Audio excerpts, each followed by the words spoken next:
গণতন্ত্ৰ জীয়াই ৰখাৰ ক্ষেত্ৰত সংবাদ মাধ্যমে নিৰপেক্ষ ভূমিকা গ্ৰহণ কৰিব লাগে কিন্তু নিৰপেক্ষ ভূমিকা গ্ৰহণ কৰিব এই কাৰণে নোৱাৰে যদি কোনো এটা চেনেলে যদি চৰকাৰৰ বিৰুদ্ধে কিবা লিখে পিছদিনাখনিয়ে মালিকক ফোন কৰি কৈ দিয়ে যে আমুকটো চেনেলত এটা আপোনালোকৰ চেনেল হয় নেকি এই চেনেলত এনেকৈ লিখিছে বুলি মালিকক ফোন কৰি জনাই দিয়ে আৰু মালিকে সেই যিকেইজনে লিখিছিলে যিকেইজন সাংবাদিকে বেয়াকৈ লিখিছিলে তেওঁলোকৰ ওপৰত একশ্যন লয় গতিকে তেওঁলোকে এতিয়া নিৰপেক্ষ ভূমিকা এই কাৰণেই নোৱাৰা হৈছে কাৰণ তেওঁলোকে চাকৰি হেৰুৱাব এতিয়া কোনো এটা চেনেলত কাম কৰা মানে মালিকৰ তলত চলা মালিকৰ এগেইনষ্টত সাংবাদিকে কেতিয়াও সাংবাদিকতা কৰিব নোৱাৰে কাৰণ তেওঁক খুব সোনকালে উলিয়াই দিব তেওঁ লিখিব পাৰিব কিন্তু লিখি দিয়াৰ পিছতে কি হ'ব তেওঁ চাকৰি হেৰুৱাব গতিকে চাকৰিটো কোনে হেৰুৱাব বিচাৰে আজিৰ তাৰিখত যে এটা চাকৰিৰ কাৰণে কিমান হাবাধৰি খাবলগীয়া হৈছে আগতে এনেকুৱা এটা দিন আছিলে নেকি যে এটা চাকৰি নহ'লে চলিব নোৱাৰিম বুলি কোনোৱে ভাবিছিলে নে তেনেকৈতো গোটেই মানুহে জীৱনটো পাৰ কৰিলে চাকৰি নোহোৱাকৈ আগৰ যিবিলাক এতিয়া যিবিলাকৰ বয়স প্ৰায় 80-85 এনেকুৱা ধৰণৰ এজৰ যিসকল লোক আছে তেওঁলোকেতো চাকৰি কথাটো ভবাই নাই চাকৰি নোহোৱাকৈ চলিব পাৰিব তেওঁলোকে সেই কথাখিনি তেতিয়াই প্ৰমাণ কৰি থৈ গুচি গৈছে কিন্তু আজিৰ তাৰিখত যে চাকৰি নহ'লে যে চলিব নোৱাৰে যে এনেকুৱাকৈ বস্তুৰ মূল্য বৃদ্ধি হৈছে যে চাকৰিয়াল যিসকল আছে তেওঁলোকে সেই বস্তুটো কিনি খাব পাৰে কিন্তু যিসকল চাকৰি নকৰে তেওঁলোকে কিনি খাব হয়তো নোৱাৰে কাৰণ বস্তুটোৰ মূল্যটোতো চাকৰিয়ালৰ কাৰণে বেলেগ হ'ব লাগিছিলে এতিয়া যিসকল দুখীয়া মানুহ যিসকলে এসাঁজ খায় এসাঁজ নোখোৱাকৈ থাকে তেওঁলোকৰ কাৰণে মূল্যটো বেলেগ হ'ব লাগিছিলে কিন্তু মূল্যটো একেটাই হয় চাকৰিয়ালৰ কাৰণেও যিটো দোকানৰ মূল্য যিটো বস্তু যিটো মূল্য এজন খেতিয়কৰ কাৰণেও সেই একেটাই মূল্য গতিকে চাওক তাতেই ডিফাৰেন্সটো ক'ত আছে সেই আমি যদি বিচাৰি নাপাওঁ এইবিলাক কথা যদি আমি জুকিয়াই মেলি নেচাওঁ তেতিয়াহ'লে কি হ'ব এটা সময়ত ধনীখিনি ধনীয়ে হৈ থাকিব দুখীয়াখিনি দুখীয়া হৈ থাকিব দুখীয়াখিনি কেতিয়াও ধনী হ'বলৈ নোৱাৰে কাৰণ এইখিনি ক'ৰবাত দুখীয়া মানুহখিনিক বাধা দি ৰাখিছে কেনেকৈ বাধা দি ৰাখিছে আপোনালোকে নিশ্চয় বুজি পাইছে যে চৰকাৰখনে এনেকুৱাকৈ এটা বণ্ডিং কৰি লৈছে যাতে কোনোৱে যাতে এই বণ্ডিংটো বা ওলাব নোৱাৰে মানে কি কৰিছে বস্তুৰ মূল্য বৃদ্ধি হৈছে যদিও আওপকীয়াকৈ আপোনাক এইবিলাক অৰুণোদয় আঁচনি লাখপতি আঁচনি ধৰক এতিয়া ক'ৰবাত গছ পুলি ৰুলেই 10,000 টকা এইবিলাক যে এটা মানে ধৰক কেনেকুৱা এটা বাতাবৰণ সৃষ্টি কৰিছে যেন এইটো বস্তু যদি আমি যদি এইটো কাম কৰোঁ তেতিয়াহ'লে আমি এইটো আমুকটো পাম মানুহৰ মাইণ্ডছেটটো তেনেকুৱা কৰি পেলালে মানে কি এইটো কৰিলে আমি চৰকাৰৰ পৰা এইখিনি সুবিধা পাম সুবিধাটো দিছে নিদিয়া নহয় কিন্তু সেই সুবিধা যিসকল লৈছে তেওঁলোকৰ কাৰণে ভাল কিন্তু ল'লেও কি হ'ব তেওঁলোকে যে অধিক মূল্যত যে বস্তুবোৰ কিনি খাবলগীয়া হৈছে যে এই কথাটো তেওঁলোকেতো ভাবি চিনি চোৱা নাই তেওঁলোকে আঁচনি বিচাৰি আছে আঁচনিটো কোনো বিচৰা নাই আঁচনিটো চৰকাৰে দিছে চৰকাৰক আঁচনি কোনো বোলে আঁচনি লাগে আমুক লাগে তামুক লাগে সেইখিনিতো কোনেও কোৱা নাই কোনোবিলাকে কৈ আছে যে সংস্থাপন লাগে তাৰ কাৰণে কোম্পানীবিলাক এটা খুলিব লাগে কোম্পানী আমাৰ ইয়াত কেইটা আছে কেইজন নিবনুৱা সংস্থাপন পাইছে এইখিনি চাব লাগিব যে আজি যে অসম এৰি যে হায়দৰাবাদ যাবলগীয়া হৈছে মুম্বাই যাবলগীয়া হৈছে দিল্লী যাবলগীয়া হৈছে কোনোবা আকৌ কৰ্ণাটক যাবলগীয়া হৈছে উৰিষ্যা যাবলগীয়া হৈছে এই যে বিদেশলৈ যে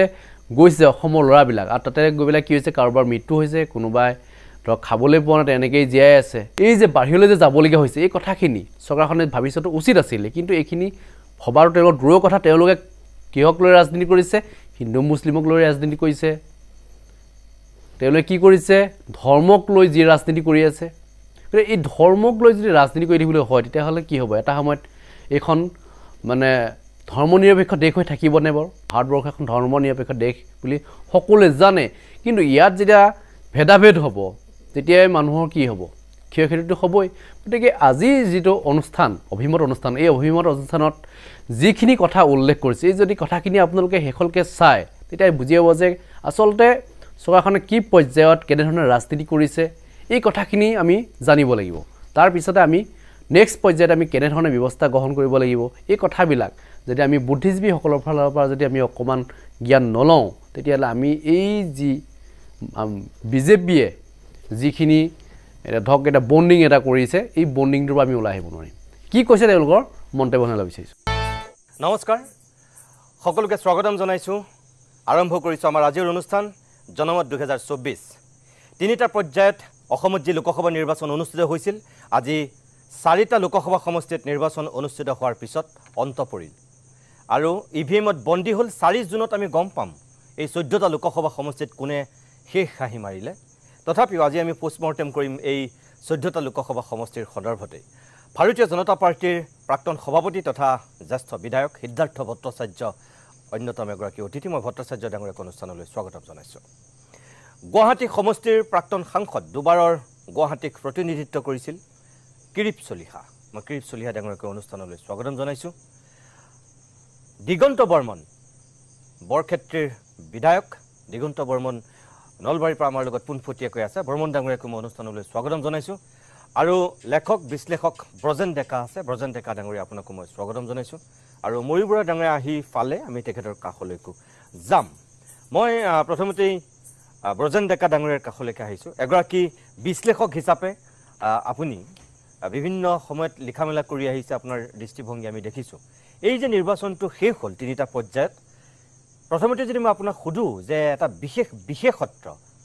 আপোনাৰ চকুত উজলি উঠা এই নিৰ্বাচনটো গতানুগতিকভাৱে পাৰ হৈছে নে আপোনাৰ দৃষ্টিত ক'ৰবাত কিবা বিশেষত্ব উজলি উঠিল আৰু এটা ইস্যুহীন নিৰ্বাচন অন্ত পৰিল এই নিৰ্বাচনটোত সামগ্ৰিকভাৱে গোটেই 14টা সমষ্টিকে সমানে চুই যোৱা কোনো ধৰণৰ বিষয়বস্তু বা ইস্যু আমি দেখা নাপালোঁ আচলতে কেইদিনমান আগতে 2021 চনত এটা নিৰ্বাচন হৈ গৈছে সেই সময়ত আমি যিটো কা বুলি কওঁ কায়ে এটা ইস্যু হ'ব নোৱাৰিলে গতিকে অন্য বিষয়েও এইবাৰো অসম চুক্তি NRC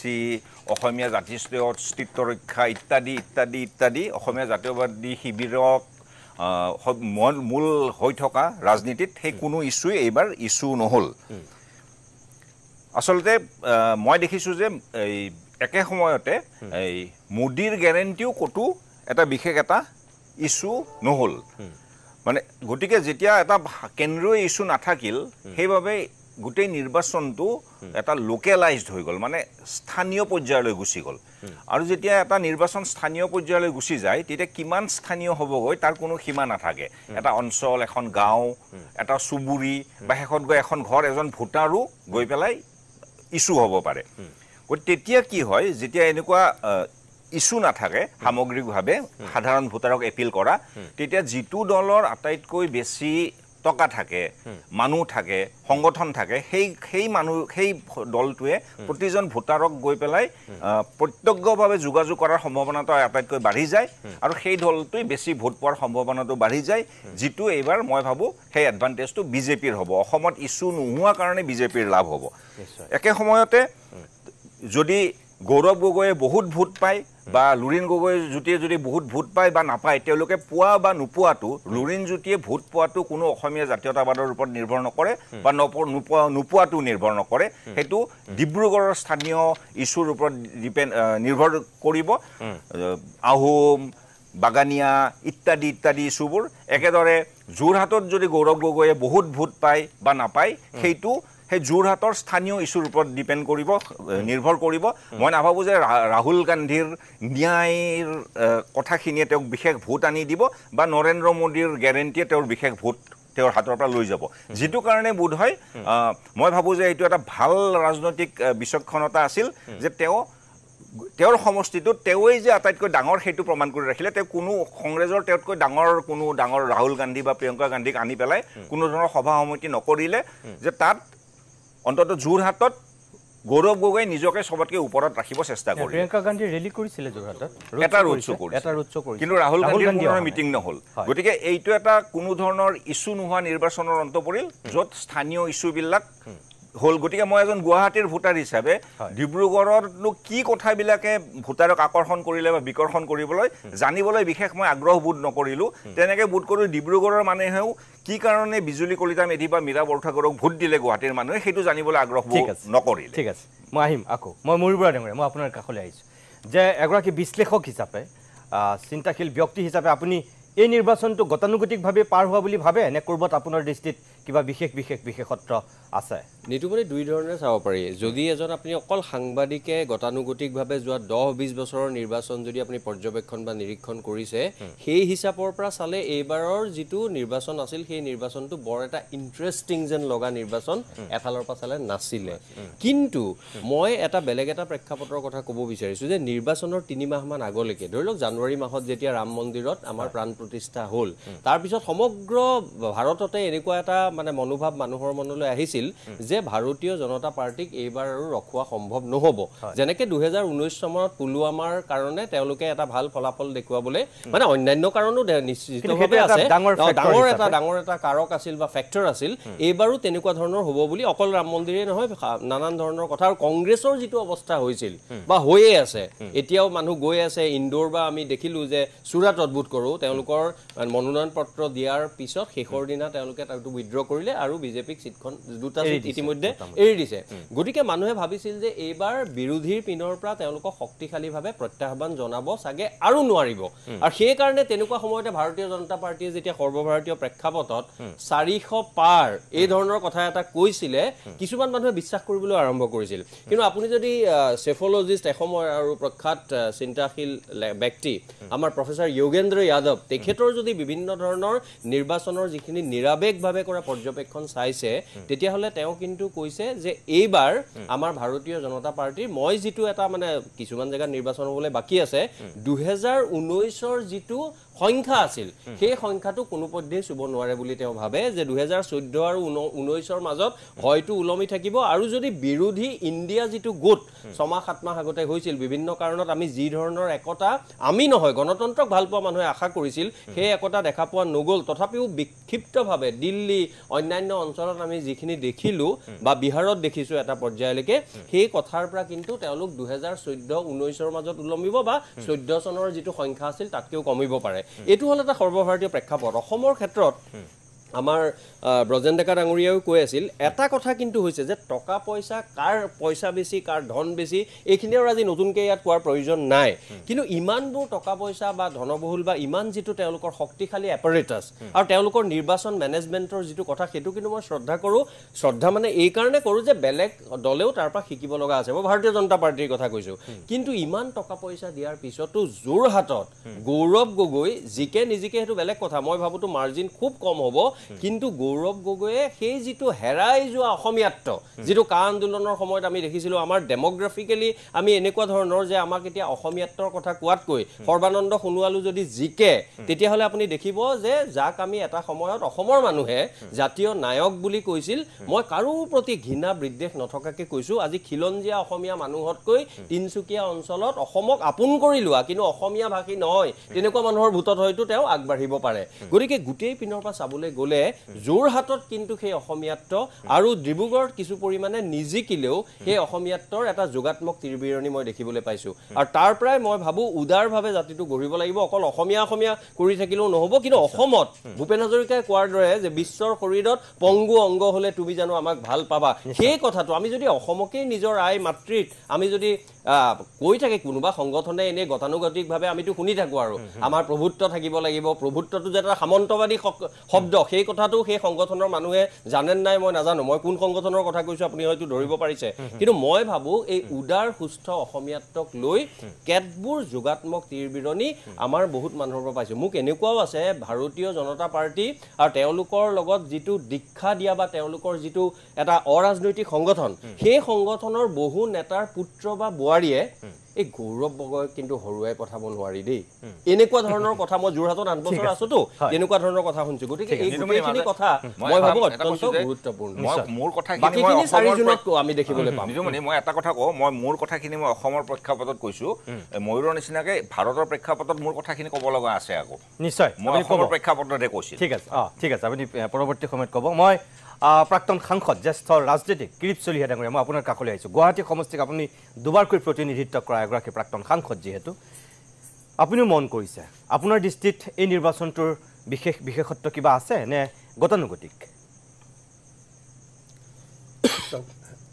গতানুগতিক নিৰ্বাচন এটা হ'ব নোৱাৰে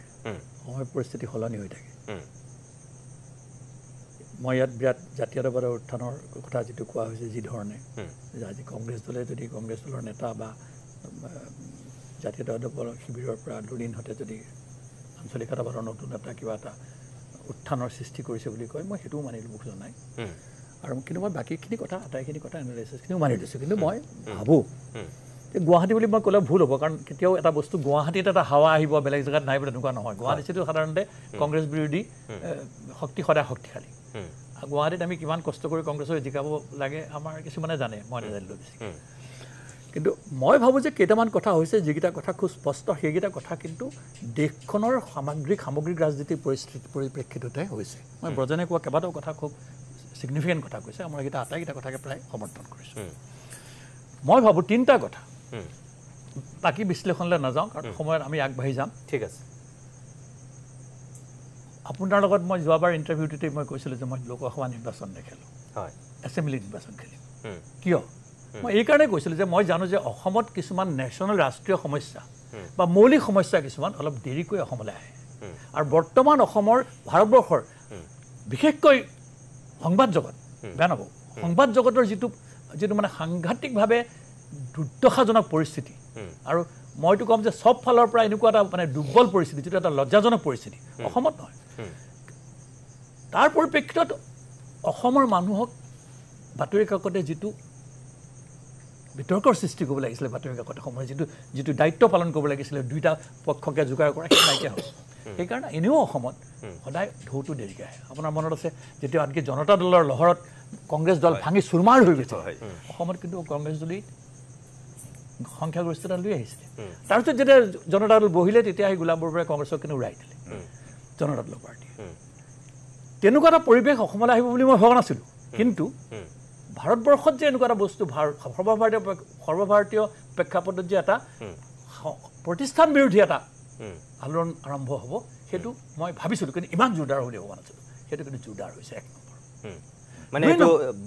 ভিতৰি সেই জোৰদাৰটো কথা কৈছে জোৰদাৰ হৈছে আৰু সেই জোৰদাৰটো এতিয়াৰ ভিতৰতে কাৰণে ঢোলা আহিছে কিন্তু এইটো আহিছে ঠিক ছেকেণ্ড ফেজ অফ ইলেকশ্যনৰ পিছৰ পৰা আৰু এতিয়া আগন্তুক দিনবোৰত ইয়াৰো বৃদ্ধি পাব বুলি মই নিঃসন্দেহ 2 নম্বৰ অসমৰ ক্ষেত্ৰত আঞ্চলিকতাবাদৰ যিটো কথা কোৱা হৈছে একেবাৰে দিগন্ত কোৱা কথাটো সঁচা অসমত ৰাজনীতি যদিও আজি হৈছে আজি শাসকীয় দলটোক বেয়া পোৱা ৰাজ্যতে হওক কেন্দ্ৰতে হওক কিবা এটা তেনেকুৱা এটা ঢৌ আৰম্ভ হৈছে সেইটো অকল সাধাৰণ মানুহৰ মাজত নহয় সেইটো আনকি বিজেপি দলত বা অন্য ৰাজনৈতিক দলবোৰতো তেনেকুৱা এটা ভাৱ হৈছে যে অৱহেলা এটা মানে যিটো বস্তু এটা ৰাজনৈতিক দলত আশা কৰা নাযায় ভাতৃত্ববোধ বা একতা সেই পৰিৱেশটো নাই গতিকে এটা আচৰিত ধৰণৰ এটা সুবিধাবাদী ৰাজনীতিৰ প্ৰতি মানুহৰ এটা কিন্তু মই আজি মই যেতিয়া ধৰক ভোট দিবলৈ গৈছোঁ মানুহবোৰে মানে এনেকুৱাকৈ কথা পাতিছে যিবোৰ কথা কিন্তু মই গুৱাহাটীত আগতে দেখা নাছিলোঁ অন্য ঠাইতো মই বিভিন্ন খবৰ লৈছোঁ এটা কিন্তু ভাৱ চবৰে আহিছে সকলোৱে খালি এটা কথা কৈছে পৰিৱৰ্তন লাগে এটা পৰিৱৰ্তন হৈছে সেইটোৱে ভোটলৈ পৰিৱৰ্তন হ'ব নহয় মই এতিয়া নাজানো কিন্তু মই এইটো কথা ক'ব পাৰিম যে this is the change from the flow that was taking place since 2014 and the image and the charisma of Narendra Modi is in a vein আৰু এই নিৰ্বাচনত তেওঁ জিকে নে হাৰে মই তেওঁ নকওঁ মই এতিয়াও জিকিবলৈ ধৰিছোঁ 400 পাৰ্টৰ অসমক কথা এইটো নকওঁ এইটো আমি যোগ কিন্তু জিকিলেও মই আপোনাক ক'লোঁ 2024 পিছৰ পৰা উভতনি সুত আৰম্ভ হ'ব তাত কোনো সন্দেহ নাই আৰু তাৰপিছত কিন্তু পাছত ক'ম ঠিক আছে মই ধন্যবাদ জনাইছোঁ মই যদি শুনি আছে মই দিগন্ত বৰ্মন ডাঙৰীয়া মই আপোনাৰ কাষলৈ গৈছোঁ আপুনি ফিল্ডত আজিৰ দিনটোতো পুৰা ঘূৰি আছিল যিটো কাৰণে আপুনি গুৱাহাটীলৈ আহিব নোৱাৰিলে আপুনি কি দেখিছে যে এগৰাকী বিধায়ক হিচাপে ৰাজনীতিক হিচাপে ফিল্ডত ঘূৰি থকা মানুহ হিচাপে কিবা বিশেষত্ব আছে নে গতানুগতিকভাৱে এই নিৰ্বাচনটো পাৰ হৈছে মই গতানুগতিক হিচাপ বুলি ভাবিব নোৱাৰোঁ কাৰণ মই দেখিছোঁ এই নিৰ্বাচনত আমি যিমান আশা কৰিছিলোঁ আজি বিশেষকৈ মোৰ সমষ্টিত যিটো বৰক্ষেত্ৰী সমষ্টি পুৰণি বৰক্ষেত্ৰী আৰু নতুন বৰক্ষেত্ৰী কাৰণ এইবাৰ আফটাৰ ডিলিমিনেশ্যন নতুনকৈ সীমা নিৰ্ধাৰণ হৈছে এই গোটেইখিনিতে মই দেখিলোঁ যে মানুহে এটা পৰিৱৰ্তন বিচাৰিছে মই যোৱাকালি সন্ধিয়া মই গুৱাহাটীৰ পৰা আহিছিলোঁ ৰাতিপুৱা গৈছিলোঁ সন্ধিয়া আহিছোঁ মই যেতিয়া কলিতাগুছি হাজো হৈ মই মোৰ সমষ্টি মোকালমোৱা দৌলাশাললৈ আহিছিলোঁ ইমান গাড়ী আহিছে 4 চকীয়া গাড়ী আৰু কিছুমান টেম্পো ভাগত মানুহ আহি আছে আৰু মই ইমান জাম পাইছোঁ ট্ৰেফিক জাম মই এখন চাহ দোকানত ৰখিলোঁ ৰখি 2-এটা মানুহ চাহ খাব সোমাইছে প্ৰত্যেকজন মানুহে বিভিন্ন ঠাইৰ পৰা ভোটদান কৰিবলৈ আহিছে হয়তো তেওঁলোকৰ নেটিভ ভিলেজত গৈ পেলাই ৰাতিটো থাকিব ৰাতিপুৱা ভোটদান কৰিব আৰু বেছিভাগ মানুহৰ কথা বতৰা মই আচলতে ক'লে দিগদাৰী মোক অলপ চিনি পায় মোৰ লগত থকা মানুহবিলাকে সোধাতে তেওঁলোকে কৈছিলে যে আমি এটা পৰিৱৰ্তন বিচাৰিছোঁ আৰু মই ভাবোঁ যে এই যে মূল্য বৃদ্ধি বা অন্যান্য যিটো আজি ভাৰতবৰ্ষত চলি আছে যিটো আমাৰ ধৰ্মীয় মেৰুকৰণেই হওক বা অন্যান্য ইছ্যুবিলাকৰ ক্ষেত্ৰত যে এইবাৰ তেওঁলোকে এটা পৰিৱৰ্তন বিচাৰিছে আৰু মই আজিও চেণ্টাৰসমূহত গৈ দেখিছিলোঁ মই যিবিলাক চেণ্টাৰত ইমান ভোট পাম বুলি ভবা নাছিলোঁ তাৰে মোৰ এজেণ্টসকলে মোক কৈছে যে যথেষ্ট সংখ্যক মানুহে বিজেপিৰ বিপক্ষে ভোটদান কৰিছে গতিকে পৰিৱৰ্তন বিচাৰিছে মানুহে ইয়াৰ কাৰণ বহুত আপোনাৰ মূল্যবৃদ্ধি আছে GST আছে আনএমপ্লয়মেণ্ট আছে গতিকে নিশ্চিতভাৱে আমি ক'ব পাৰোঁ যে ইছ্যুবিহীন ৰাজনীতি বুলি আমি ক'ব নোৱাৰোঁ ইছ্যু এইটোৱে যে চাৰিওফালে মূল্যবৃদ্ধি মানুহে জুৰুলা হৈ গৈছে আৰু বিশেষকৈ আজি কিছুদিন আগতে মই টাইমছ অফ ইণ্ডিয়াত নিউজ এটা পঢ়িছিলোঁ যে 30% IIT গ্ৰেজুৱেট 30% IIT গ্ৰেজুৱেটে কোনো চাকৰি পোৱা নাই আমি আটাইতকৈ মেধা বুলি ক'লে IIT-বিলাকৰ ষ্টুডেণ্টবিলাককে বুজি পাওঁ যে যদি 30% IIT গ্ৰেজুৱেটে চাকৰি নাপায় তে সাধাৰণ মানুহে কেনেকৈ চাকৰি পাব গতিকে সেইকাৰণে কৈছোঁ যে মানুহে এটা পৰিৱৰ্তন বিচাৰিছে ডেকা শক্তি ওলাই আহিছে আৰু নিশ্চিতভাৱে এইবাৰ তেখেতসকলে বিজেপিৰ বিপক্ষে ভোটদান কৰিছে বুলি মই অনুমান কৰিছোঁ হয় আপুনি লাইনত থাকিব মই আকৌ পৰৱৰ্তী সময়ত যাম সিদ্ধাৰ্থ ভট্টাচাৰ্য আছে যিহেতু শাসক পক্ষৰ ফালৰ পৰা এগৰাকী জ্যেষ্ঠ বিধায়ক প্ৰাক্তন সভাপতি অকণমান আমি বিৰতি লৈ ল'ম তাৰপিছতেই তেখেতৰ কাষলৈ আমি পুনে উভতি আহিম বাণিজ্যিক বিৰতিৰ পিছত আমি উভতি আহিছোঁ জনমত 2024 পৰৱৰ্তী অংশলৈ মই পুনে সিদ্ধাৰ্থ ভট্টাচাৰ্য ডাঙৰীয়াৰ কাষলৈ আহিছোঁ সকলোৰে বক্তব্য আপুনি শুনিলে সঁচাকৈ এখেতসকলে কোৱাৰ ধৰণে নিশ্চিত হৈছে বাৰু দিগন্ত বৰ্মনে কৈছে এইটো কেতিয়াও গতানুগতিক ইলেকশ্যন নহয় এইটোত ইছ্যু আছিল আৰু ইছ্যু খাৰা হৈছে এখেতসকলে কৈছে যে গতানুগতিকভাৱে মোটামুটি পাৰ হৈছে 2-এটা ক্ষেত্ৰত অলপ ব্যতিক্ৰম ময়ূৰ বুঢ়া ডাঙৰীয়াও কৈছে আপুনি কি বুলি ভাবে মই গোটেইকেইজনৰে যিটো বিশ্লেষণ সেইটো শুনিলোঁ আৰু স্বাভাৱিকভাৱে তেখেতসকলে নিজা দৃষ্টিভংগীৰে গোটেই কথাবোৰ কৈছে হয় আৰু নিজা ৰাজনৈতিক চিন্তা বা তেখেতসকলৰ যিটো তেখেতসকলৰ মঞ্চ সেই মঞ্চৰ বক্তব্যই তেখেতসকলে ৰাখিছে গতিকে এইটো অস্বাভাৱিক একো নহয় তেওঁলোকে তেওঁলোকৰ বক্তব্য ৰাখিছে মই ভাবোঁ যে যিটো ইছ্যুলেছ গতানুগতিক নিৰ্বাচন বুলি ক'লে এই গতানুগতিক ইছ্যুলেছ নিৰ্বাচন আমাৰ যেতিয়া আমাৰ নিৰ্বাচনী প্ৰচাৰ হৈছে আপুনি দেখিছে যে আমি উন্নয়নৰ কথা কৈছোঁ আৰু আপুনি যদি চাই তেতিয়াহ'লে গোটেই নিৰ্বাচনটোত কিন্তু আমি উন্নয়নমূলক কাম কাজবিলাকৰ মাজত ৰাখিছোঁ জনকল্যাণমুখীয়ে হওক বা অন্যান্য যিবিলাক আমাৰ কথা কোৱা হৈছে অকল উন্নয়নক লৈ কৈছোঁ আৰু সেইটোক যদি আমাৰ কাউণ্টাৰ কৰিব পৰা নাই তেওঁলোকে যদি কাউণ্টাৰ নেৰেটিভ এটা সৃষ্টি কৰিব পৰা নাই that is their failure not ours তেওঁলোকে যদি কিবা এটা এনেকুৱা ধৰণৰ তেখেতসকলে ইছ্যু সদায় ৰেইজ কৰে আজিৰ দিনত তেখেতসকলে উঠাব পৰা কা আন্দোলনটো দেখিলে আপোনালোকে কা আন্দোলনৰ যিটো তেওঁলোকে এটা ইছ্যু উলিয়াই পেলাই যিটো যুঁজু ভয় বুলি কয় এই যুঁজু ভয় দেখুৱাব বুজি পেলাই তেখেতসকলে আজিতো গোটেইখিনি হ'ল 2-1 মানুহ কোনোবা সাংসদ হ'ল কোনোবা নেতা হ'ল কোনোবা এটা ৰাজনৈতিক দলৰ সভাপতি হ'ল সেইটো বেলেগ কিয়নো অসমততো মই ধাৰাবাহিকভাৱে দেখিছোঁ একোটা আন্দোলন হয় একোজন নেতাৰ সৃষ্টি হয় বা এটা ৰাজনৈতিক দলৰ সৃষ্টি হয় আৰু সময়ত ক্ষমতা পোৱাৰ লগে লগে সেইসকলো চব চুপচাপ হৈ যায় গতিকে বিৰোধী পক্ষই তেখেতসকলৰ বিফলতাক আমাৰ কান্ধত ৰাখিব খুজিলে সেইটো উচিত নহ'ব আৰু ৰাইজে কোনটো পক্ষক তেখেতসকলে চয়ন কৰে আজি নিৰ্বাচন হৈ গৈছে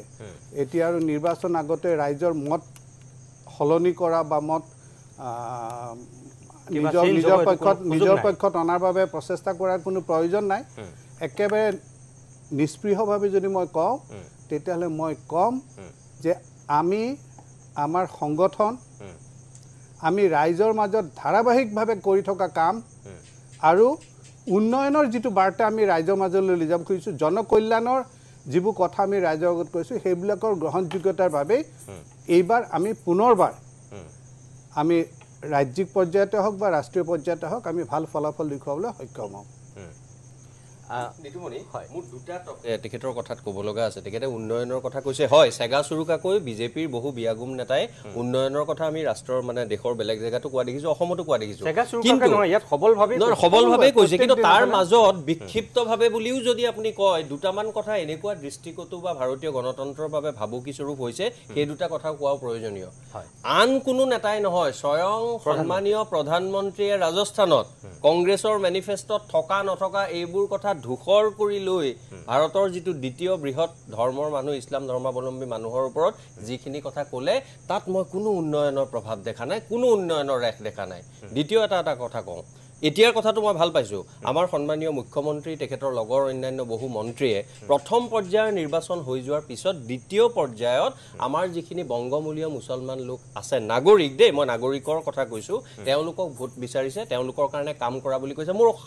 সামান্যতমো তাত আপত্তি নাই কাৰণ গণতান্ত্ৰিক ব্যৱস্থাত সকলোৰে ভোট আপুনি খুজিব পাৰে কিন্তু তাৰ লগত থকা আগৰ কথাখিনিলে মনত পেলাই দিয়ে কি কৈছিল যে এইখিনি মানুহৰ ভোট নালাগে এইখিনি মানুহক লৈ কিমান তুচ্ছ তাচ্ছিল্য পেংলাই কৰা হয় গতিকে মই এইটো কথাহে ক'ব বিচাৰিছোঁ হয় উন্নয়নৰ কথাও কৈছে কিন্তু তাৰ লগত মেৰুকৰণৰ দৰে কথা সন্মানীয় প্ৰধানমন্ত্ৰী আৰু সন্মানীয় মুখ্যমন্ত্ৰী আৰু অন্যান্য মন্ত্ৰীসকলে কিন্তু ইয়াত কৈছে আৰু সেইবোৰ কথাৰ জৰিয়তে তেওঁ ভাবে যে মানুহৰ মনত যিবোৰ ইমোচনেল মাৰ্কাৰ বুলি কয় উন্নয়নৰ কথাতকৈ এইবোৰ কথাৰ জৰিয়তে তেওঁলোকৰ কোৰ কনষ্টিটুৱেঞ্চি বুলি যিটো কোৱা হয় তাৰ বুকুত সোমাবলৈ হয়তো সহজ মই এই দুটা কথা দৰকাৰী বুলি ভাবি ক'লোঁ মই কাউণ্টাৰটো দিছোঁ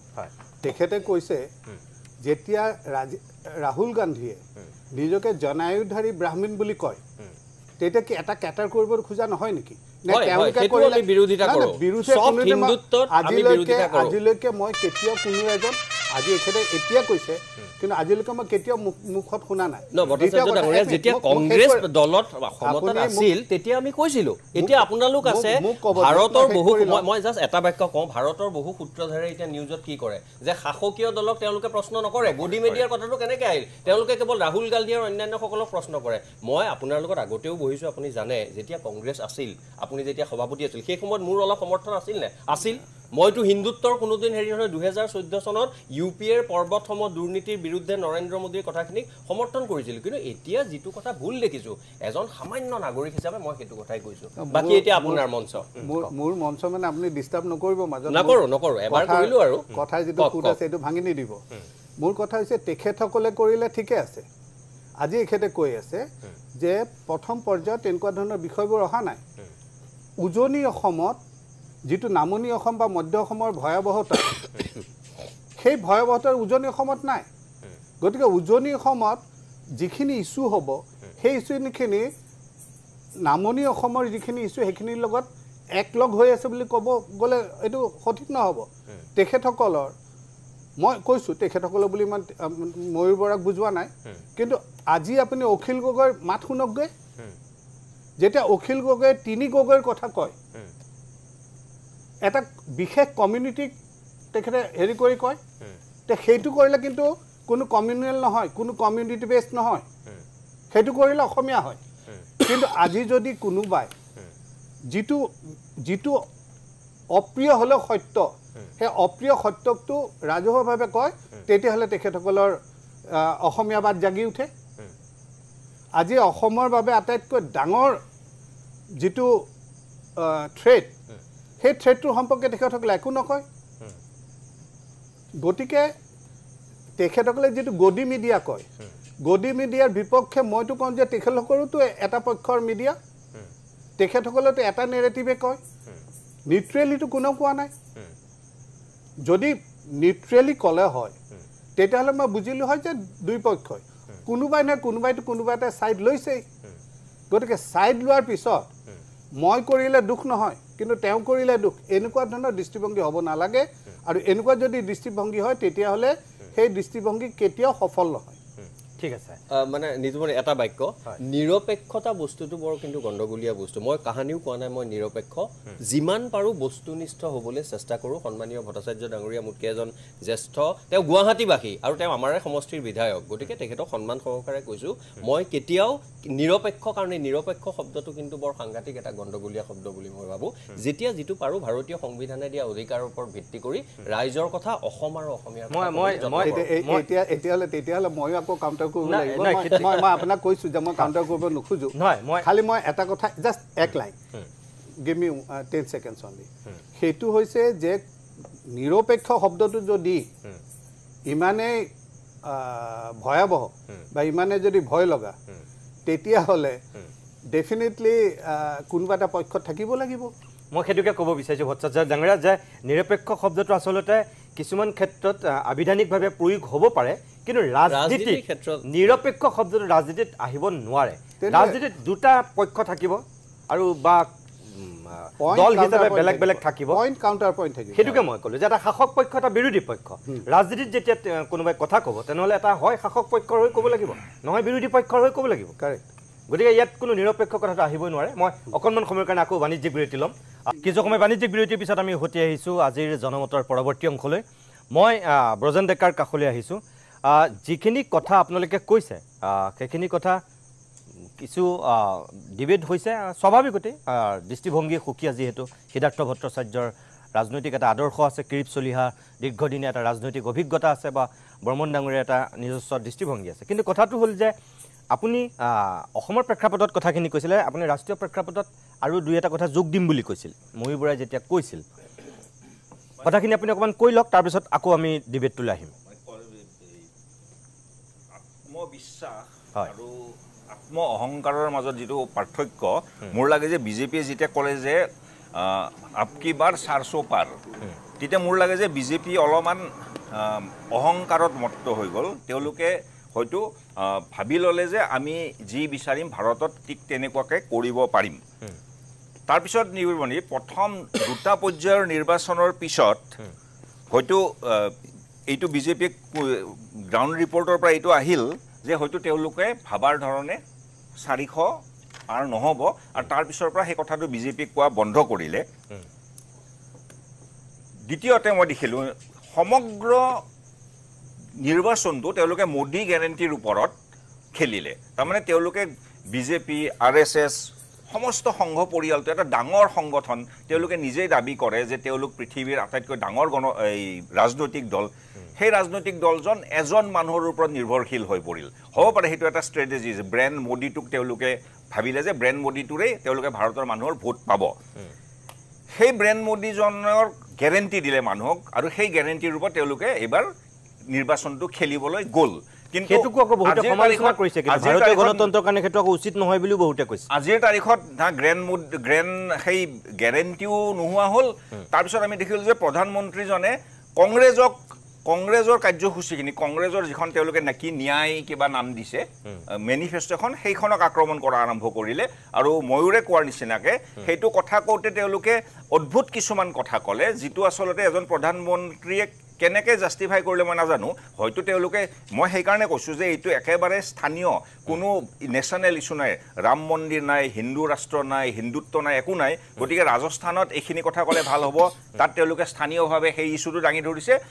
গুজৰাটত এইখিনি কথা ক'লে ভাল হ'ব উত্তৰ প্ৰদেশত এইখিনি কথা ক'লে ভাল হ'ব গোটেই ভাৰততো এই নিৰ্বাচনটো নিতুমণি এটা স্থানীয় পৰ্যায়লৈ গুচি গৈছে লোকেলাইজড হৈ গৈছে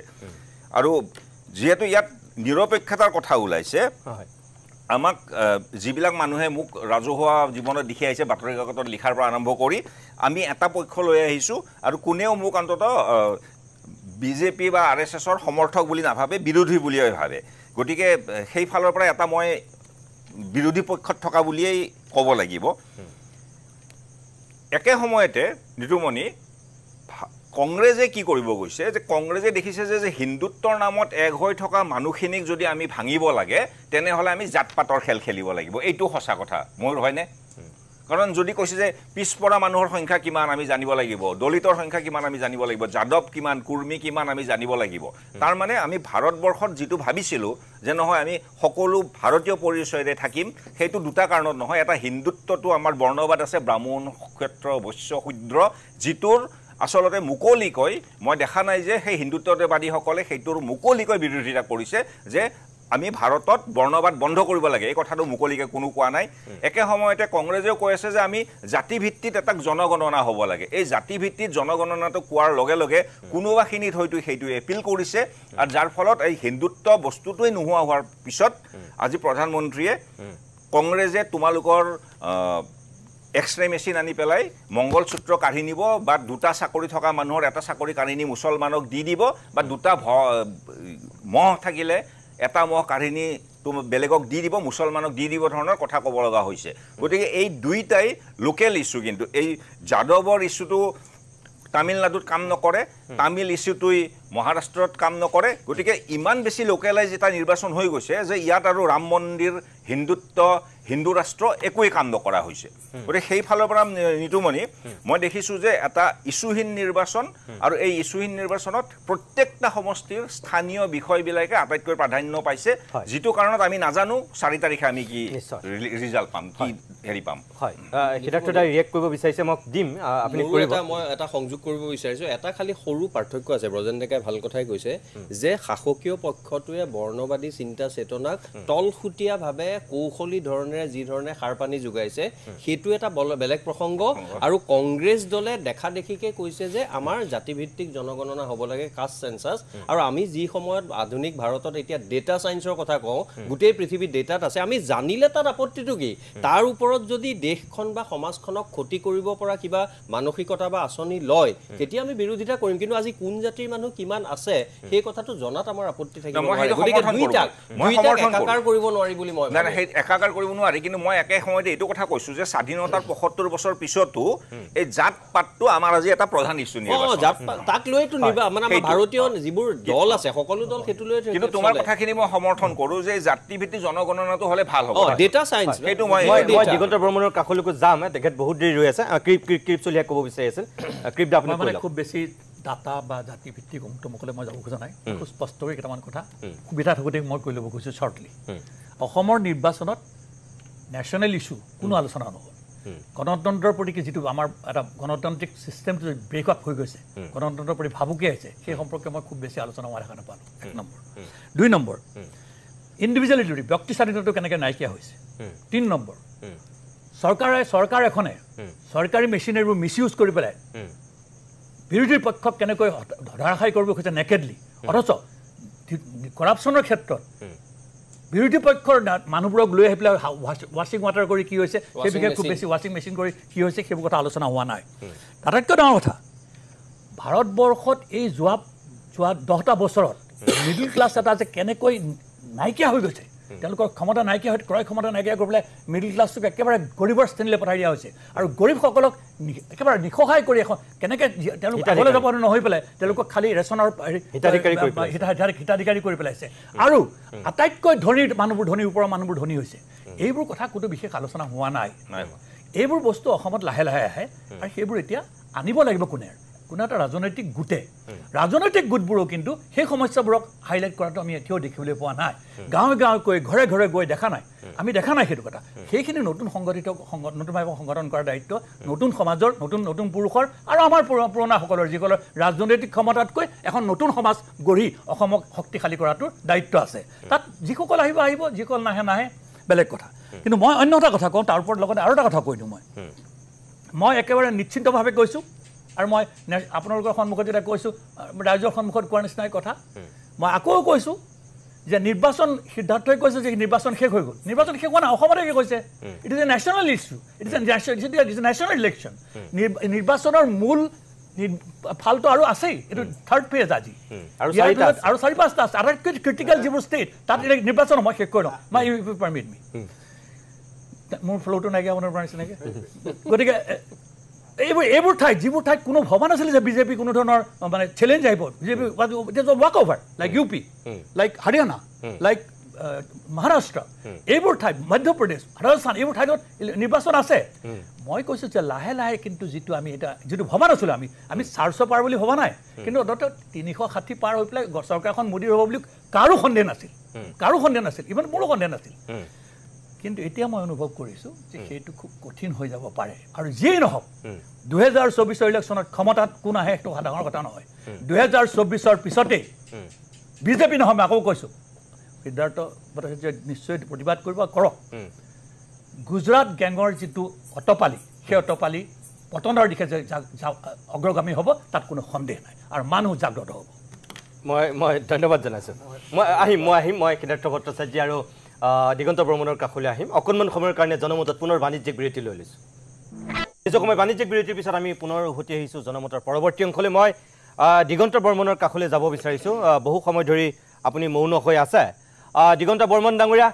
যিখিনি কথা ইয়াত কৈছে আপুনি শুনিছে ক্ৰীপ চলিহা এগৰাকী জ্যেষ্ঠ ৰাজনীতিক তেখেতে কৈছে যে কিছুমান ইছ্যু আচলতে খাৰা কৰিব নোৱাৰিলে কিন্তু যি ধৰণে সুযোগ পাইছিল নোৱাৰিলে আৰু ব্ৰজেন ডেকাও সেই কথাটো কৈছে তাৰমানে আপোনালোকে পায়ুক বহুত বস্তু হেৰুৱালে নেকি নোৱাৰিলে নেকি সেইখিনি ৰাইজৰ মাজলৈ লৈ যোৱাত ব্যৰ্থ হ'ল নেকি কংগ্ৰেছক বুলি অকল নাই কোনটো দলত আছে এতিয়া কংগ্ৰেছ এতিয়া কি কংগ্ৰেছ দিগন্ত বৰ্মন শুনিছে যদি সঁচাকে ইছ্যু নাথাকে হয় হয় মই শুনিছেনে হয় হয় কওক হয় শুনিছেনে হয় যদি ইছ্যু নাথাকিলেহেঁতেন তেতিয়া এই মানুহবিলাকে ভোটদান কৰিবৰ কাৰণে ধৰে দগৰে কিয় আহিছিলে মই এটা কথা কওঁ 2014 চনত নৰেন্দ্ৰ মোদী ডাঙৰীয়া গুজৰাটৰ মুখ্যমন্ত্ৰী থাকোঁতে যেতিয়া খানাপাৰাৰ সভাখন হৈছিলে তেতিয়া মই গুৱাহাটীৰ পৰা কিবা কামত নলবাৰীলৈ আহি আছিলোঁ তেতিয়া মই দেখিছিলোঁ মানুহক যে কেৱল মানুহ গৈ আছে খানাপাৰাৰ মিটিঙলৈ গৈ আছে আৰু এজন SBৰ মানুহক মই সুধিছিলোঁ তেওঁ তেতিয়া মোক কৈছিলে যে প্ৰথম 30,000 তাত 20,000 50,000 তাৰপিছত 1 ঘণ্টাৰ ভিতৰত ক'লে বোলে 80,000 তাৰপিছত নহয় লাখ পাৰ হৈ গ'ল তাক ক'লে 1.5 লাখ তে এই যিটো মই পৰিৱৰ্তন আছিলে আৰু সেইকাৰণে মানুহে এনেকৈ ভোট দিছিলে মোদী ডাঙৰীয়াক বিশ্বাস কৰি পেলাই কিন্তু কোনো প্ৰতিশ্ৰুতি তেওঁলোকে পালন কৰিব নোৱাৰিলে সল্লমে নাহিলে বিদেশী বহিষ্কাৰৰ সলনি তেওঁলোকে বিদেশী আদৰাৰ প্ৰস্তুতি চলিলে মানুহৰ উপাৰ্জন কমি আহিল বুলি সকলোৱে জানে ইয়াৰ কাৰণ হৈছে ভুল অৰ্থনীতি আৰু শেহতীয়াভাৱে ED CBI ইনকাম টেক্স আদি লগাই পেলাই বিৰোধী দলৰ মানুহবিলাকক ব্যতিব্যস্ত কৰি তুলিলে বিশেষকৈ দুজন নিৰ্বাচিত মুখ্যমন্ত্ৰী অৰবিন্দ কেজৰিৱাল আৰু হেমন্ত সোৰেনক জেলত ভৰাই থৈ দিলে এইবিলাক ক্ষেত্ৰত মানুহে খুব বেয়া পালে আৰু তেতিয়া ভাৰতবৰ্ষৰ ৰাইজে বুজি পালে যে গণতন্ত্ৰ এইবাৰ ধ্বংস কৰাৰ দিশত আগবাঢ়িছে নৰেন্দ্ৰ মোদী চৰকাৰে গতিকে এইবাৰ নিশ্চিতভাৱে আমি গণতন্ত্ৰ ৰক্ষা কৰাৰ স্বাৰ্থত আমি বিজেপিক আঁতৰাব লাগিব অসমৰ ক্ষেত্ৰত আমাৰ মাননীয় মুখ্যমন্ত্ৰী ডক্টৰ হিমন্ত বিশ্ব শৰ্মাই আগতেই গম পাইছিলে যে আমি সমষ্টি যদি পুনৰ নিৰ্ধাৰণ নকৰোঁ আমি কোনোপধ্যে অসমত আমি 14টা আসনত আমি ভালকৈ কণ্টেষ্ট কৰিব নোৱাৰিম আৰু সেই ইচ্ছাকৃতভাৱে ইলেকশ্যন কমিশ্যনৰ লগত লগ হৈ পেলাই তেওঁলোকে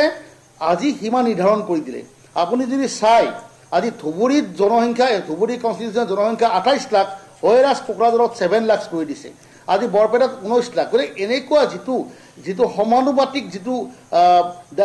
ভোটাৰ থাকিব লাগিছিল সেইটো তেওঁলোকে নিৰ্বাচনী আয়োগে সেইটো নাৰাখিলে গতিকে সম্পূৰ্ণ যিটো ভৌগোলিক পৰিসীমা এইবিলাক কমপ্লিটলি চেঞ্জ কৰি পেলাই নিজৰ স্বাৰ্থত বিজেপিক ক্ষমতাত বহুৱাৰ স্বাৰ্থত তেওঁলোকে ডিভিজন কৰিলে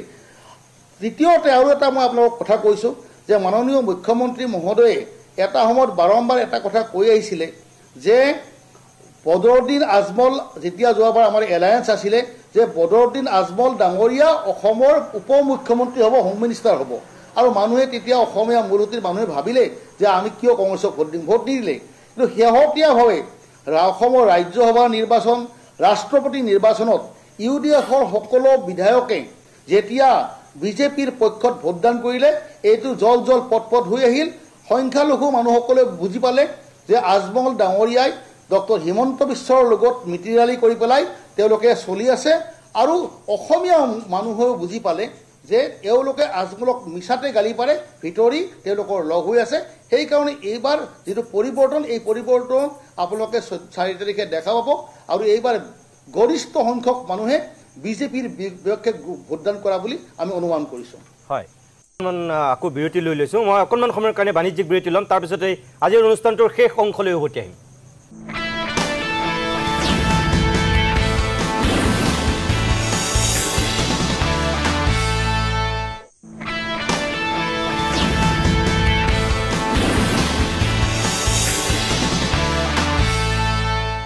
কিছু সময় বাণিজ্যিক বিৰতিৰ পিছত আমি উভতি আহিছোঁ আজিৰ অনুষ্ঠানটোৰ শেষ অংশলৈ মই অনুষ্ঠানটোৰ শেষৰ ভাগলৈ আহিছোঁ যিহেতু মই ময়ূৰ বৰা ডাঙৰীয়া মই আপোনাৰ পৰাই আৰম্ভ কৰিম আপুনি কৈ লওক তাৰপিছতে মই ময়ূৰ বৰাৰ কাষলৈ যাম বাৰু হয় কৈ লওক আৰু এটা প্ৰসংগ যিটো বাৰ বাৰ মই শুনি আছোঁ সকলোৱে যথেষ্ট আপকি বাৰ 400 পাৰ এইটো সাধাৰণ এটা পলিটিকেল ষ্ট্ৰেটেজি হয় যেতিয়া কোনোবা এটা ল'ৰা মই এটা উদাহৰণ দি কৈছোঁ যে এটা ল'ৰাই যেতিয়া মেট্ৰিক পৰীক্ষা দিবলৈ প্ৰস্তুতি চলায় তেতিয়া মাক দেউতাকে কি কয় যে তই এবাৰ মেট্ৰিকত ফাৰ্ষ্ট হ'ব লাগিব কিন্তু ল'ৰাটোৱে যদি ফাৰ্ষ্ট নহয় 10টাৰ ভিতৰত থাকে তেতিয়াহ'লে মাক দেউতাকে যথেষ্ট সন্তুষ্টি লাভ কৰে you give a target Modi ji has given a target what is the worst যিটো গালি নাখায় কিমান হ'ব পাৰে definitely better than last time if it is not better then it is bad you're on record I am on record we'll talk on 5th we'll talk on 5th কিয়নো এটা কথা কৈ থওঁ মই আপোনাক যে বাৰ বাৰ এনেকুৱা এটা কথা কোৱা হৈছে অলপ আগতে যিটো কৈছে মই সেই কথাটোৰ লগত এগ্ৰী যে আমাৰ যিকেইটা ফেজত হ'ব ইয়াত আমাৰ তৃতীয় ফেজত আমাৰ অসমৰ 14টা সমষ্টি শেষ হ'ল বাকীকেইটা যিকেইটা আছে সেইকেইটাত এতিয়াও নিৰ্বাচন হোৱা নাই সেইকেইটা নিৰ্বাচন হওকচোন তাৰ পিছতহে আমি এই ধৰণৰ কথাবোৰ পাতিম এতিয়া মইতো ভাবোঁ যে এইটো যথেষ্ট প্ৰিমেচিয়ৰ আৰু এইবাবে অৱশ্যে আমাৰ অসমীয়া চেনেলটো আৰু ইউপিত নাচায় বা কৰ্ণাটকাত নাচায় বা হেৰিত নাচায় গতিকে it will not create any kind of narrative for those elections কিন্তু তথাপিতো আজি এই নিৰ্বাচনৰ পৰ্যালোচনা কৰিবলৈ আমি ইয়াত বহিছোঁ আমাৰ অসমৰ প্ৰেক্ষাপটত আমি অসমৰ প্ৰেক্ষাপটত মই অসমৰ প্ৰেক্ষাপটতে মেইনলি আপোনাক হয় আৰু মই যেতিয়া উত্তৰ দিম তেতিয়াহ'লে মই অসমৰ কথাখিনি দিয়ে দিম হয় অসমৰ ক্ষেত্ৰত আমি যিটো কৈছোঁ যে এইবাৰ আমি ৰেকৰ্ড সংখ্যক আমি আগতে যিমান লোকসভা সমষ্টি জিকিছিলোঁ তাতকৈ অধিক সংখ্যক লোকসভা সমষ্টিত আমি জয়ী হ'বলৈ সক্ষম হ'ম নিতুমণি আপুনি মোক সুধিছিলে মই শেষত এটা কথাই ক'ব বিচাৰোঁ এটা হ'ল মই সংখ্যাৰ কথাটো অসমৰ প্ৰেক্ষাপটত আৰু এটা হ'ল মই এজন নাগৰিক হিচাপে কি বিচাৰোঁ মই বিচাৰোঁ যে আৰু কেইটামান পৰ্যায়ৰ আমাৰ নিৰ্বাচন হ'বলৈ এতিয়া বাকী আছে আমি যেন আৰু মেৰুকৰণৰ কথা নেদেখোঁ সমন্বয় সম্প্ৰীতিৰ যিটো কথা ভট্টাচাৰ্য ডাঙৰীয়ে কৈছে আজি ষ্টুডিঅ'ত সেই সমন্বয় সম্প্ৰীতিৰ বতৰা বিজেপি দলৰ প্ৰতিজন নেতাই কওক তেওঁলোকে যি ধৰণে ভাবে বা কেম্পেইন কৰক আমাৰ তাত কেতিয়াও আপত্তি নাই কিন্তু মেৰুকৰণ হিন্দু মুছলমান এই ধৰণৰ কথা যাতে আমি নেদেখোঁ সেইটো এজন নাগৰিক হিচাপে মোৰ দ্বিতীয় কথাটো অসমৰ ক্ষেত্ৰত হাইপথেটিকেলি আজি যেহেতু অসমৰ সকলো নিৰ্বাচন হৈ গ'ল যোৰহাটত যদি গৌৰৱ গগৈয়ে ভাল ফলাফল দেখুৱাবলৈ সক্ষম হয় যিটো বহু মানুহে তেওঁলোক হয়তো কংগ্ৰেছৰ নহয় আজি আশা কৰিছে আৰু লুৰিণজ্যোতি গগৈয়ে যদি ডিব্ৰুগড়ত সৰ্বানন্দ সোণোৱালক শক্তিশালী প্ৰত্যাহ্বান জনাবলৈ সক্ষম হয় আমাৰ অখিল গগৈটো লগত আছেই তেওঁ বহু জনপ্ৰিয় হৈছে ষ্টাৰ কেম্পেইনাৰ আমি অকল শাসকীয় দলৰ ষ্টাৰ কেম্পেইনাৰ দেখোঁ অখিল গগৈকো এবাৰ বহু মানুহে বহু ঠাইত বিৰোধী দলৰ মানুহে বিচৰা আমি দেখিছোঁ তেতিয়াহ'লে কিন্তু নিশ্চিতভাৱে অনাগত সময়ত অসমৰ ৰাজনীতিত এই যিটো উদাৰ সুস্থ অসমীয়া জাতীয়তাবাদ যাক লৈ সকলোকে লৈ অসমখন সোণোৱালী কৰাৰ যিটো সপোন সেই সপোন যিটো মুজুৰা পৰিছিল বিভিন্ন কাৰণত সেই সপোনে এটা নতুন সজীৱ সতেজ প্ৰাণ পাব বুলি মই এজন অসমীয়া হিচাপে আশা কৰোঁ এতিয়া মইতো বুজি নাপাওঁ অসমীয়া জাতীয়তাবাদ বুলি কওঁতে তেখেতসকলে কি বুজায় অসমীয়াৰ সংখ্যাটো মোক জনাওকচোন অসমীয়াৰ সংখ্যাটো মোৰ কাৰণে মই তেখেতসকলে কি কয় নাজানো আপুনি যদি মোক সোধে অসমীয়া ভাষা সাহিত্য সংস্কৃতিয়ে অনুপ্ৰাণিত কৰা অসমক ভাল পোৱা প্ৰতিগৰাকী নাগৰিক ভাৰতীয় মানুহেই মোৰ দৃষ্টিত কিবা নহয় কিবা পৰ্যায়ত এটা অসমীয়া প্ৰত্যেকে অসমৰ কথা ভাবে ভাৰতৰ কথা ভাবে আৰু তেওঁলোকৰ সংজ্ঞা তেওঁলোকে দিব তেওঁলোকৰ সংজ্ঞা তেতিয়াহ'লে মই যদি তেখেতৰ সংজ্ঞাৰে যাওঁ তেতিয়াহ'লে আমাৰ জনগোষ্ঠীবোৰ কি তেতিয়াহ'লে অসমীয়া নহয় আজি মিচিংসকল কি তেওঁলোকে অসমীয়া ভাষা নকয় তেওঁলোকে মিচিং ভাষা কয় ডাঙৰীয়া মোৰ প্ৰতিটো লেখাতে আছে আপুনি কি লিখিছে নিলিখিছে আপোনাৰ হাতত যথেষ্ট সময় আছে আপুনি লেখক হিচাপে প্ৰতিষ্ঠিত আপুনি কি লিখিছে এইটো আপোনাৰ নিজস্ব দৃষ্টিভংগী কিন্তু কথাটো হৈছে ভাষাভিত্তিক যিটো আপোনালোকে জাতীয়তাবাদৰ কথা কয় এই ভাষাভিত্তিক জাতীয়তাবাদে অসমখন ধ্বংস কৰিলে মই এটা কথা ক'ব লাগিব নিতুমণি মই কি শব্দ দুটা লগাইছিলোঁ ভট্টাচাৰ্য ডাঙৰীয়াই হয়তো আজি ইমান এটা উৎকণ্ঠাৰ মাজেদি পাৰ কৰাইছে তেওঁ হয়তো পাহৰি গ'ল মই সুস্থ আৰু উদাৰ অসমীয়াত্ব বুলি কৈছোঁ সংকুচিত সংকীৰ্ণ অসমীয়া নহয় তাত প্ৰতিটো জনগোষ্ঠী মই জনগোষ্ঠীক আনকি ভাই বুলিও নকওঁ কাৰণ প্ৰতিটো জনগোষ্ঠীৰ নিজা নিজা সম্ভ্ৰম নিজা নিজা মান্যতা নিজা নিজা পৰিপূৰ্ণ সংস্কৃতি আছে সকলোকে লৈ চলাটোৱেই হ'ল আমাৰ সুস্থ অসমীয়াত্ব জাতীয়তাবাদ বুলি অন্ততঃ মই আৰু মই ভাবোঁ পৰৱৰ্তী সময়ত নিৰ্বাচন শেষ হ'লে ভট্টাচাৰ্য ডাঙৰীয়াকো আপুনি আমন্ত্ৰণ কৰিব আমাকো আপৰণ কৰিব এটা তাত্ত্বিক আলোচনা আমাৰ মাজত হ'ব লাগে নিঃসন্দেহে হ'ব লাগে কিয়নো মই আকৌ কৈছোঁ যে ভাষাভিত্তিক যিটো এটা জাতীয়তাবাদৰ কথা কয় অসমীয়াৰ সংজ্ঞা দিব খোজে এই ভাষাভিত্তিক অসমীয়াৰ সংজ্ঞাটোৱে অসমখনক ধ্বংস কৰিলে ধৰ্মভিত্তিক কথাটোৱে আৰু বেছি ধ্বংস কৰিব সেইটো ভয় খাই মোৰ লক্ষীধৰ শৰ্মাৰ চিৰাজ গল্পটোলে মনত পৰে আৰু মোৰো মনত পৰে ছৈয়দ আব্দুল মালিকৰ লেখীয়া মানুহ যিখিনি মানুহে কয় এটা কৰিছিল এটা নহয় এটা সময়ত তেখেতে মুছলিম লীগৰ সেই পয়গমখন সম্পাদনা কৰিছিল কিন্তু তেওঁৰ যিটো বৰ্ণিল বিশাল যিটো ভূমিকা এজন ইছলাম ধৰ্মাৱলম্বী মানুহ হৈ মহাপুৰুষ শ্ৰীমন্ত শংকৰদেৱৰ প্ৰথমখন উপন্যাস লেখা মানুহ ছৈয়দ আব্দুল মালিক সকলোৱে মালিক ছাৰ বুলি কয় তেওঁলোক মই ভাবোঁ আজিৰ বিতৰ্কৰ মাজলৈ নানি অনাটোৱে ভাল আমি কওঁ ডক্টৰ হীৰেণ গোহাঁইক আমি ছাৰ বুলি কওঁ এইটো কথা মুকলিকে কওঁ ডক্টৰ হীৰেণ গোহাঁইৰ লগত বহু কথাত মতানৈক্য থাকিলেও তেখেতক কওঁ আৰু সেইখিনি কথা মুকলিকৈ কোৱাৰ মোৰ অন্ততঃ সাহস আছে নহয় মই কিবাই ক'ব বিচাৰি আছে মই আহিম মই ব্ৰজেন ডেকাৰ কাষলৈকে যাম মই সিদ্ধাৰ্থ ভট্টাচাৰ্য ডাঙৰীয়াক মইহে এটা কথা সুধিব বিচাৰিছোঁ যে ভাষাভিত্তিক আপুনি কৈছে যে এই যিটো চেণ্টিমেণ্ট যিটো আৱেগ বা অসমীয়া যিটো জাতীয়তাবাদ এইটোৱে অসমীয়া জাতিৰ ক্ষতি কৰিছে মই আপোনাক এনেই সুধিছোঁ যে অসমীয়া যিটো জাতীয়তাবাদ বুলি আমি কওঁ আপোনাৰ মতে কিহৰ ভিত্তিত অসমীয়া জাতীয়তাবাদ আমি বৰ বেছি দূৰলৈ যাব নালাগে আপুনি আমাৰ ওচৰৰে নাগালেণ্ডত চাওক তেখেতসকলৰ যিকেইটা ট্ৰাইবছ আছে প্ৰত্যেকটো ট্ৰাইবছে এটা এটা নিজৰ ডাইলেক্টত কথা পাতে তাৰপিছতো তেখেতসকলে নাগা আইডেণ্টিটিটো কেনেকৈ আনিছে তেখেতসকলে নাগা আইডেণ্টিটিটো কেনেকৈ আনিছে তেখেতসকলে নাগা আইডেণ্টিটিটো আনিছে যে তেখেতসকলৰ যিটো জিঅ'গ্ৰাফিকেল চিনাকি সেই চিনাকিটোৰ মাজেৰে নাগালেণ্ড মানে তেওঁলোকৰ যিটো ভৌগোলিক সীমা সেই সীমাৰ ভিতৰত থকা সকলো আও বাকী যিবিলাক আছে আংগামী এনেকুৱাকৈ ঢেৰ আছে ৰেমি এই সকলো জনগোষ্ঠী এই সকলো ফৈদকে যিখিনি অঞ্চলত থাকে সেই অঞ্চলভিত্তিক জিঅ'গ্ৰাফিকেল পেৰামিটাৰ্ছত থকা সেইখিনি চিনাকিটোৱে তেওঁলোকক সফল নগা হিচাপে জাতি হিচাপে পৰিচয় দিয়াত সক্ষম হৈছে ইয়াত কোনো ধৰ্মৰো কথা অহা নাই ইয়াত কোনো ভাষাৰ কথা অহা নাই ইয়াত কোনো এথনিক হেৰিটোৰো অহা নাই এইটো মই নাগালেণ্ডৰ কথা সোধা নাই মই আপোনাক অসমৰ কথা সুধিছোঁ অসমৰ কথা কৈছোঁ যে অসমৰ যি ভূখণ্ড সেই ভূখণ্ডত স্থায়ীভাৱে থকা মানুহখিনিৰে অসমীয়া পৰিচয় হ'ব লাগে যদি জ্যোতিপ্ৰসাদ আগৰৱালা সেইটোকে কৈছে যিটো অসমীয়া জাতীয়তাবাদ আপোনাৰ মতে কিহৰ ভিত্তিত মই সেইটো সুধিছোঁ ভৌগোলিক পৰিসীমাৰ এইটো সম্পূৰ্ণভাৱে আমি সম্পূৰ্ণভাৱে সেই কথাটো আমি তেখেতৰ ভৌগোলিক পৰিসীমা কৰিব লাগিব ঠিক আছে এইটো কৰিব পাৰে সেইটো আপুনি আপোনাৰ মতত আছে মই ঠিক আছে সেইটো গণতান্ত্ৰিক মই সেইটো কাৰণে মই জানিলোঁ জানিলোঁ মই ব্ৰজেন ডেকাৰ কাষলৈ আহিছোঁ আমি অনুষ্ঠানটো যদি শেষ কৰিম শেষৰ ফাললৈ আহিছোঁ ডেকা ডাঙৰীয়া আপুনি ক'ব বিচাৰিছিল কৈ লওক সমগ্ৰ ভাৰত জুৰি এই ধাৰণাটো এতিয়া অতি দৃঢ় হৈছে মানুহৰ মনত যে কেন্দ্ৰীয় চৰকাৰখনে কিছুমান অনুষ্ঠানক বিশেষকৈ ইডিক তেওঁলোকৰ নিজৰ ৰাজনৈতিক স্বাৰ্থত ব্যৱহাৰ কৰিছে সুপ্ৰিম কোৰ্টে ইডিৰ চিফজনক ক'ব লগা হৈছিল তুমি পদত্যাগ কৰা মনত আছে কিজানি আপোনালোকৰ কাৰণ তেওঁলোকৰ নিজৰ এজন মানুহক ৰাখি থৈ দিছিল গতিকে এই পাৰচেপশ্যনটো মই অতি এই ক্ষেত্ৰত মোৰ দৃঢ় মত যে বিজেপি চৰকাৰখনে গণতান্ত্ৰিক অনুষ্ঠানসমূহক নিজৰ মতে চলাব বিচাৰে আৰু এইটো তেওঁলোকৰ এটা ষ্ট্ৰেটেজিৰে অংশ তেওঁলোকে ভাৰতখন সম্পূৰ্ণ তেওঁলোকৰ মতে চলাটো বিচাৰে গণতান্ত্ৰিক প্ৰতিষ্ঠানসমূহ থকাটো তেওঁলোকে নিবিচাৰে দ্বিতীয় কথা হ'ল ঠিক এইটোৰে বিৰুদ্ধে মোৰ মতে এইবাৰ ভাৰতৰ মধ্যবিত্ত শ্ৰেণীটো আৰু নতুন মানুহখিনি মোৰ লাগে যে এইবাৰ নতুন ল'ৰাখিনি আৰু মধ্যবিত্ত শ্ৰেণীটোই যে এই স্বৈৰতন্ত্ৰ তানাচাহী আৰু সংবিধানৰ প্ৰতি ভাবুকি এই দুটা কোনোবাখিনিত মই আণ্ডাৰ কাৰেণ্ট বুলি ক'ম মই নকওঁ যে এইটো সাংঘাতিক ভাৰতত ইছ্যু হৈছে কিন্তু ভিতৰে ভিতৰে মোৰ লাগে যে এইবাৰ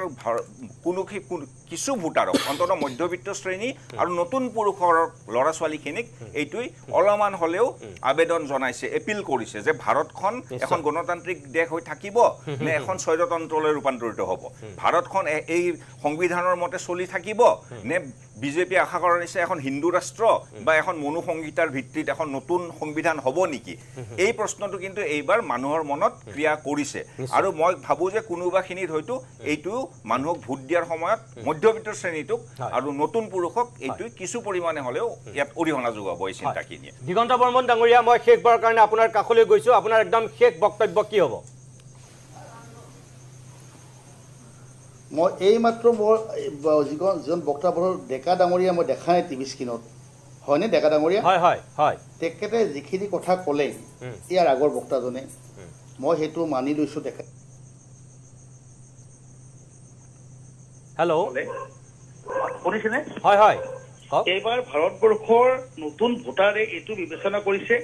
যে নৰেন্দ্ৰ মোদী ডাঙৰীয়া যদি পুনৰ ভাৰতৰ প্ৰধানমন্ত্ৰী হিচাপে প্ৰতিষ্ঠিত হয় ভাৰতৰ সংবিধানখন নোহোৱা হৈ যাব গণতন্ত্ৰ নাইকিয়া হ'ব আৰু অসমতো আমাৰ ডক্টৰ হিমন্ত বিশ্ব শৰ্মা ডাঙৰীয়াই